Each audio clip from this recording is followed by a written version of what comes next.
Welcome to Mission Possible, delivering greener fuel today. Recorded live at the Southern New England Energy Conference in Newport, Rhode Island. Brought to you by CEMA. It's our 75th anniversary this year.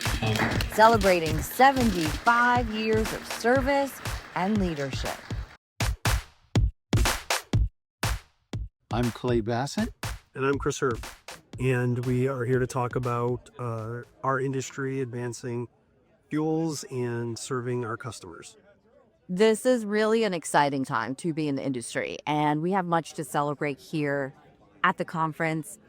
We have the fact that we have transitioned to a cleaner, greener fuel, but it's also the 75th anniversary of Connecticut Energy Marketers Association, otherwise known as CEMA. And we have a lot to celebrate and talk about how the industry has changed. We have seen a lot of changes. When I started, there were no cell phones, there were no computers. Their communication back and forth was very difficult. It had to be done by telephone booths and coins and drivers calling back and forth. And that's the only way they could communicate. So on a very basic level, that's how far we've come. It's just amazing how much our fuel has evolved. But as hard as we work at it at our company at informing the consumer of where we've come with the quality of fuels and how good they are for our environment, there's still some out there that don't know that. There's still some that think oil is black. Their heating oil that's getting in their tank is black and viscous and dirty. And so there really is, we have to constantly, we can't be complacent about letting people know about this great product we have today that went from 3,000 ppms of sulfur down to 500, down to 15. And now we've got this renewable aspect, which is bio. Good news spreads slowly, bad news spreads fast. And so the good news about the changes that you're talking about, Clay, are not only exciting, but they're slow moving. And it's unfortunate that consumers don't fully grasp the radical changes. I'd also add to it that how about the equipment changes? I was going through some of our first annual membership guides where there were people taking out full page ads for 6 oil burners. So it's not only about the fuel, but it's about efficiency and the efficiency that new technology has brought into people's basements. And I don't think we as an industry and as the companies that belong to the industry, we don't do a great job of telling our customers. And the reason we don't is because we don't do enough coaching within our companies about where we are with fuels and where we are with equipment. The equipment is changing dramatically so fast that the newer equipment will actually tell us when things aren't burning properly. It will send us an email, which we receive and need to contact our customer to let them know you've gotten an error code, or we need to get in and look at it to make sure they're running as clean as they can run. So many things are happening so quickly. Well, Chris, I want you to pick this up as well. Let's give people the science that we talk about. This isn't just marketing. We have the data to back it up that we have a cleaner, greener product. And you have been at CEMA for 20 years, I believe, is your anniversary. 25. Sorry about that. Tell us in a way that consumers can understand how the oil has changed. I'm sorry, the heating fuel. I don't even know if it's, proper to call it oil. Sure. No, I think that what we've seen, and Clay alluded to 3,000 part per million sulfur content. One of the stories we like to tell is that our industry has gone through transformation based on customer demand. At a high sulfur level fuel, you could not use high efficiency heating oil equipment. So our industry responded by going to the government and saying that we wanted to mandate lower sulfur, cleaner fuels so that we could deliver more efficiency in the home. So the same gallon of fuel with a very small change in its composition of sulfur being ultra low, has allowed us to actually get more heat out of the gallon, delivering more value to the customer. And so as fuels get cleaner, we get better equipment and the customer wins every time. And we see this every day in the real world. Our technicians constantly tell us about how clean the furnaces are when we come to do the annual cleaning from compared to years ago. They've just gotten cleaner and cleaner and cleaner. So we know that we're not just talking about parts per million of this and this percentage of bio with that. We're actually seeing it in the units.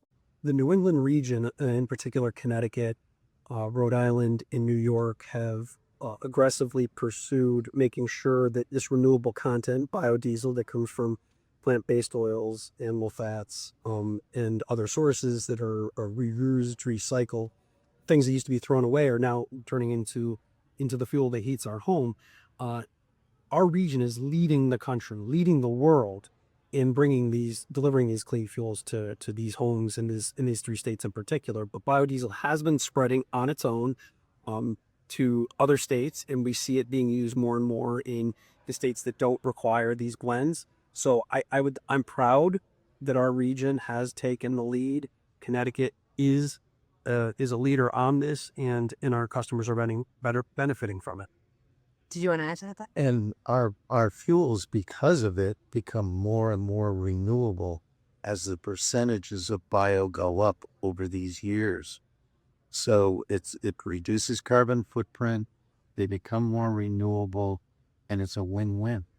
Most important is that our customers are demanding this. The next generation of oil heat customers are bioheat customers. Those bioheat customers that are millennials demand that we deliver a product that is more environmentally friendly, and that's what we're doing. We're responding to our customers' needs.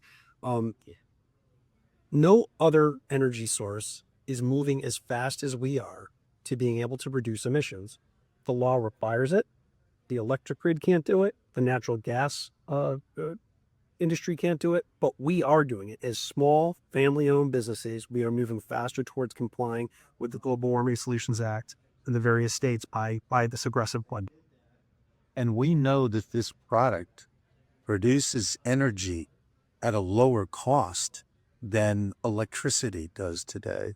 And of course, the production of electricity in the New England grid, we know, has a lot of hydrocarbons in it. So we're making a real difference with our fuel for the environment and for the cost of energy to the consumer, whether it's making their hot water or making the heat in their house. I like to tell a story about our fuel and how things have changed. You know, the peanut butter cup is the way I like to describe it. Heating oil has been an affordable, available, reliable fuel for a century. It has been the backbone of how homes in Connecticut heat. And now we have found a way to take a new product, biodiesel and renewable diesel potentially, and combine them together. So the peanut butter cup is a little bit of chocolate, a little bit peanut butter, and you love it. People love our fuel because it is the peanut butter cup of heating fuels. So I think that part is something that to get to 100% renewable is going to take time. Just like the grid's not going to be able to decarbonize tomorrow, just like natural gas has very little pathways to lowering emissions. We do, but it's going to take time. It takes infrastructure. It takes additional knowledge, testing, and that we're on that pathway. We've been on it before anyone asked us to do it. We did it voluntarily. Clay, give us the history, the perspective here from someone who's been in the business so long. 60 years ago, was this even something that was on the table? You had talked about, I mean, we saw this on the gasoline side, mixing it with ethanol, correct? Am I right on that? Yes. So give us the history and the perspective of that.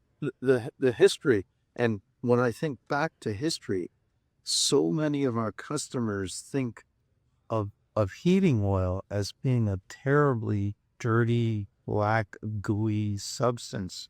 And we are so far away from that now. If you take a glass full of today's heating oil that has bio in it, and it's down to 15 parts per million sulfur, it looks like a glass of water, period.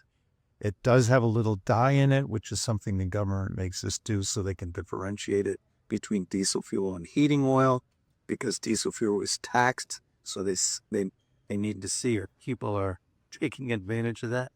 But without the dye, it is water clear. So that's been an incredible evolution of the product. And we know that because the technicians tell us on these annual tune-ups that when they open up the oil filter and take it out, it's like the day they put it in. So that's where the rubber meets the road. Yeah, and the ultimate test is, are your customers happy? We provide the best warmth. We provide hot water in a way that is entirely satisfying. That's all. We have 600 family-owned companies wake up every day to meet their customers' needs, and they successfully do it with this fuel. Heating oil is part of how the economy in Connecticut grows. We provide thousands of jobs. We pay local taxes, state taxes. Our companies' assets that are taxed at the local level go to help groundless growth in town so that they can fund education, public safety. Our income taxes go to help the state of Connecticut provide all of the things that the state, that paving roads and highways, removing snow in the winter. We are an essential piece of Connecticut's economy, and I think so sometimes it's lost. We focus on requirements within the Global Warming Solutions Act to reduce emissions. We focus on things that are important, but at the end of the day, the most important thing is keeping someone warm, and we do it, and we've been doing it for 100 years. And we feel we do that a lot better than utilities do. We're very proud of that. When natural disasters hit and electric lines go down or gas lines are shut off because of danger of leaks and whatever it might be, our family-owned businesses are out there and they have made sure their trucks are rolling. And all of our customers have within their properties their own supply of fuel. They're not depending on wires or gas lines. So we're very proud of that, because when do people need heat the most? It's when disaster is. The other thing, I think it's an important point to make, that our infrastructure was completely privately funded. We have never looked to, and I have never talked to a member, whether it was 75 years ago or 5 days ago, that has received state support to build out their storage, to buy their trucks. The headquarters that we operate out of is 100% privately funded. Well, other energy sources continue to look at taxpayers' support to install heat pumps, to extend natural gas lines. It always seems like other industries need taxpayer support for them to grow, which puts us at a disadvantage. But we still heat over 50% of homes in the state, and I believe it's because of the pride that we've taken in the way that we built this industry. We've built it on a strong foundation, and that's why, regardless of whatever that is of the decade for energy, we continue to be the primary source of heating in Connecticut. Clay? Shelley, I want to go back to your question a couple of minutes ago about how far are we going to go with the addition of bio into heating oil. And, it's impossible to look out 25 or 50 years in the future and say, where are we going to be? But we do know that our industry is committed, at least here in New England, we know that all of those states are committed to increasing bio, the rate of bio that's mixed into heating oil, because as we do, it becomes more and more environmentally friendly until it finally has a zero carbon footprint. And we are reducing greenhouse gases too, aren't we, Chris? No, 100%. That 98% cleaner statistic is an emissions one. So from the standpoint of greenhouse gas emissions, whether it's NOx, SOx, particulate matter, carbon monoxide, carbon dioxide, all the criteria pollutants across the board have been reduced. I've said often to regulators that if we didn't do this on their own, they would have been making us do it. But you know what? We're the families. We live in these communities. We're the ones that our customers are our neighbors. We see them at the baseball game. We see them in the grocery store. We see them at worship service. So we're a part of this. We don't go to some multi-state corporation that's based in another country. Even we're your neighbors, and I think that's another thing that we don't say enough. That we are who we say we are, and that's why I think you've been successful. Yeah, there are families out there, family-run businesses that are second, third, fourth, fifth, and sixth generations, which is just, in today's day and age, extraordinary. And I would also say, and you'd be able to provide a lot better perspective on this than me, but I hear stories that once upon a time, a family-owned heating oil company, they'd sell their fuel during the winter and kind of take the summer off. Part of this conversation was for us to take a look back. Can you talk a little bit about, maybe how contracts change things, the addition of HVAC services, eventually weatherizations? Can you kind of walk us through how that's changed? Yeah, those are a bunch of interesting topics. But to start with contracts, it all started with price fluctuation and homeowners, customers want to have reliability in their budgets. And offers them the opportunity to do that. So that grew within the industry. We're very proud of that because it is controlled by the state of Connecticut. The state of Connecticut audits oil companies to be sure that when they sell a fixed price contract, that they have covered it with a futures contract so that the consumer is safe. And so many homeowners want price certainty. They want budgetability, and that's something they can't get from the utilities. Utilities can't lock in your price. If that price changes, you have to pay that. But our companies can go out, secure it, and then ensure that you will never pay more than what you just contracted for. Exactly. So I think that piece in how companies started to evolve, then moving from just fuel companies to providing the services inside of the home, right? Whether it's the heating system in the basement. Can you talk a little bit about how that's changed over the years? Yes. There's been a lot of evolution there. Before I go there, I don't want to forget, because I just thought of tanks. And now we are starting to slowly evolve the customers' tanks. Now the tanks in their basements are basically made of polypropylene, which is a plastic which lasts forever. So environmentally, they're so much safer. We have total environmental control now. Most tanks have been moved from outdoors into the customers' basements. The profiles are different. They're sort of taller and thinner, so they take up a smaller footprint on the basement floor. And that's been a real plus for our industry. When a customer invests in one of those tanks, that's an investment for the future, way into the future. Where were you asking me to go? Equipment, HVAC, providing those services. And I know that at Gault and probably other companies you worked at, you have a robust apprenticeship program. Again, job development. We're changing people's lives. Can you talk about training and equipment? Yes. That's been an amazing evolution in our business. And specifically at Gault, we have an apprenticeship program now that takes the best and the brightest from our technical schools in the state and brings them then into our apprenticeship program, where we put them with mentors. They'll spend 2 or 3 weeks with one and then 2 or 3 weeks with another. And we download data from those mentors as to how those apprentices are doing, where they need additional training, where they're strong, where they're weak. We work with them on customer communication. And our industry has changed so much since 50 or 25 years ago on needing our technicians to have great communication skills.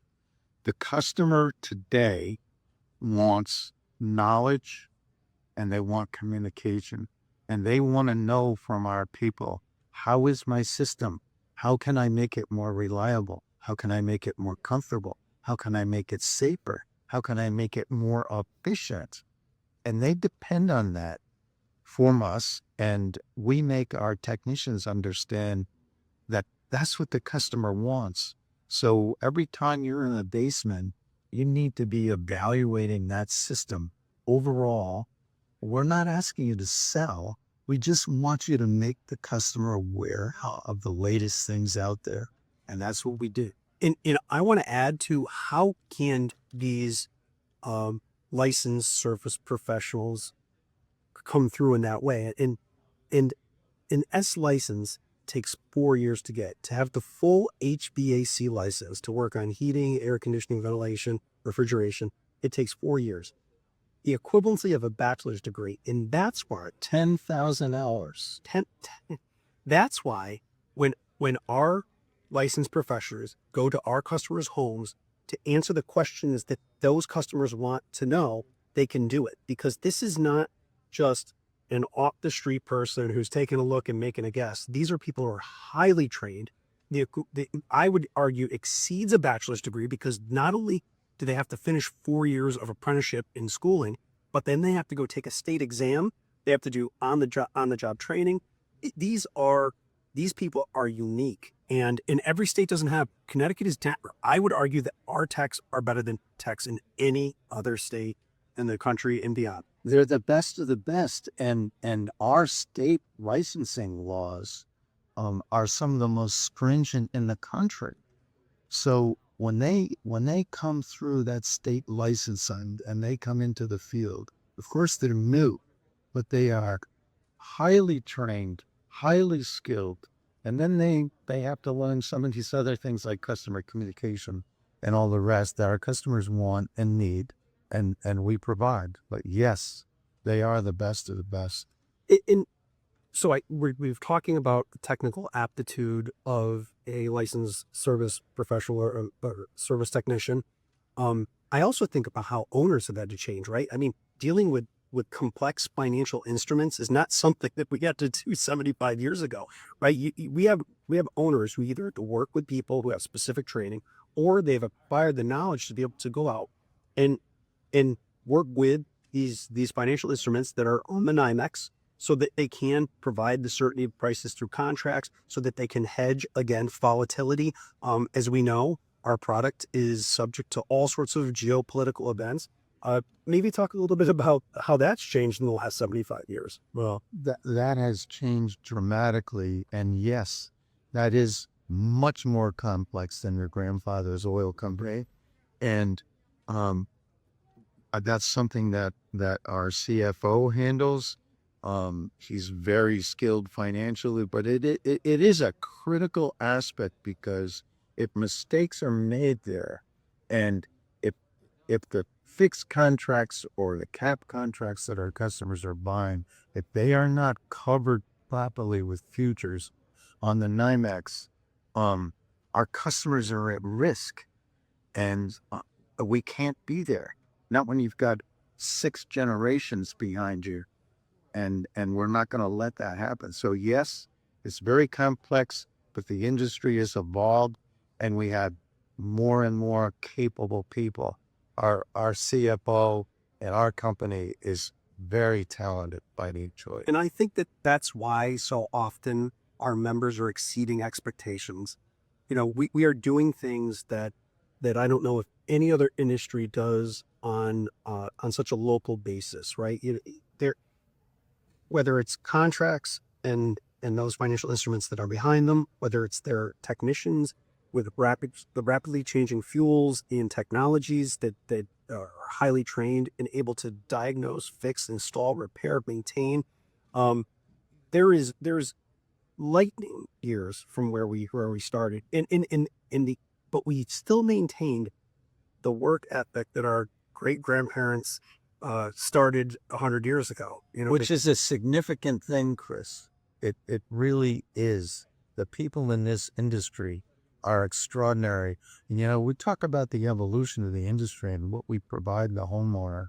We've gone at our company in so many directions.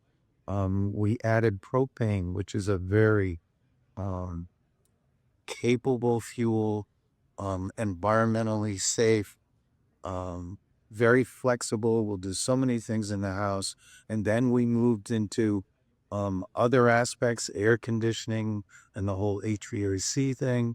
Now we're into the electrical side because we're now providing our customers with standby generators, because it seems everyone who builds a new house, it's got to have a generator, because I'm not sure what that's all about. Maybe the lights will go out, Clay? Is that a reason? I'm not sure where the utilities figure in all of that, but that's what we're seeing.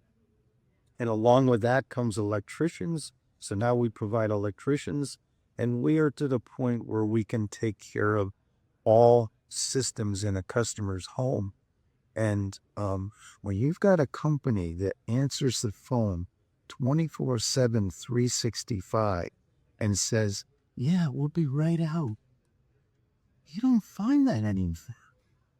100%. I've heard other people say this, so I don't want to steal the line, but the only people who are going to come out 24 hours a day, 7 days a week, 365 days a year is the fire department, the police department, and your oil man.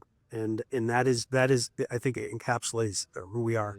For the last 50 years, people have been accusing us of being a dirty product. And we are now, today, as far as I'm concerned, the most environmentally clean energy product on the market today. And we're just improving that every year that goes by. So now we are super clean on that. That is a paradigm shift. And then It really is. Yeah, I'm gonna. Well, yeah, congratulations. I would like to say that 75 years of representation of this industry is only accomplished through people like Clay Bassett, who found the time to run the businesses, work for other people, but also give back to his industry. Clay's leadership as a former chairman of the board of directors, his continued service to the association. When the news called, Clay would go in front of the cameras. When the legislature questioned, he'd go and testified before them. Clay is one great example that many have followed in his footsteps. And I have to say, it's been a pleasure to be able to know you. Thank you so much. That's so kind of you. But our industry is filled with people like that. And thank you for listening to Mission Possible. Be sure to tune in next time to hear more stories on how our members are making a difference. We'll see you then.